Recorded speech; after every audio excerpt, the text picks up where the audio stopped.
Hi, I'm Lori Schneider. I'm the CCO of the Cupcake Bar, the Chief Cupcake Officer, and I am a WOW woman.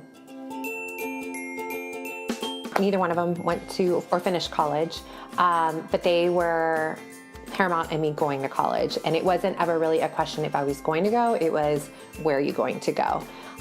But it's funny because my dad really thought that I was going to fail out of a big university.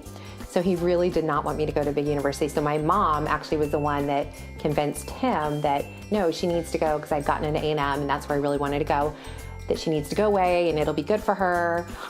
What kept me doing well at school was knowing that if I didn't do well, that I'd have to move back home.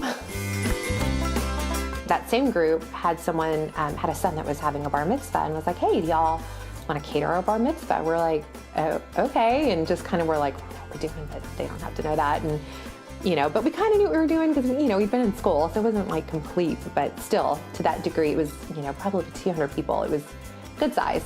So we're like, okay, so we did that and it went off really, really well. Meredith and I are both very like list for list type people, type A. So I think between all of our lists and making sure everything went really well. And I think that was kind of like, hey, wait a second, this is really fun.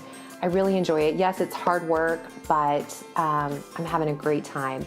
And so that's where it was like, I could do this. The first Cupcake Bar we did was in December of 2007. We had our launch party in April in 2008. And in 2008, the economy fell through. Most of my clients, when I was catering, that I was going to use as my base for the Cupcake Bar were corporate or private events. In 2008, the economy just fell through. Corporate was not spending money. People were not spending money on extras. As a Cupcake Bar, that's an extra, and I understand that. So I quickly had to say, okay, who still is gonna spend money? Because we're an extra. Corporate's not gonna have us come. What are we gonna do? And so I quickly had to change my direction from focusing on corporate events to weddings, because I thought, okay, people still need to get married. We're very competitive. It's Austin, so people are open to different, thank God. So let's give this wedding thing a shot. Let's see what's going to happen.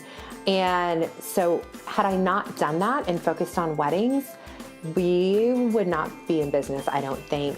It's not that it completely saved me, but it gave me an avenue to grow. I got put in the hospital unexpectedly, and I ended up being there for like 6 or 7 weeks on complete bed rest. In the middle of our busiest time.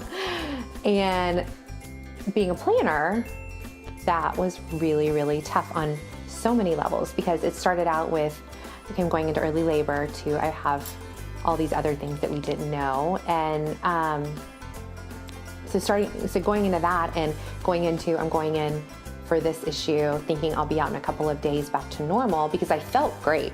I was very active and I didn't feel bad, to all of a sudden being cooped up in a hospital room, not being able to leave my bed, basically.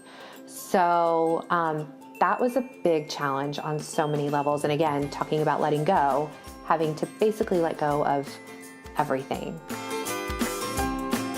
I really think that when I started, had I started in another city, I don't know that I would still be here.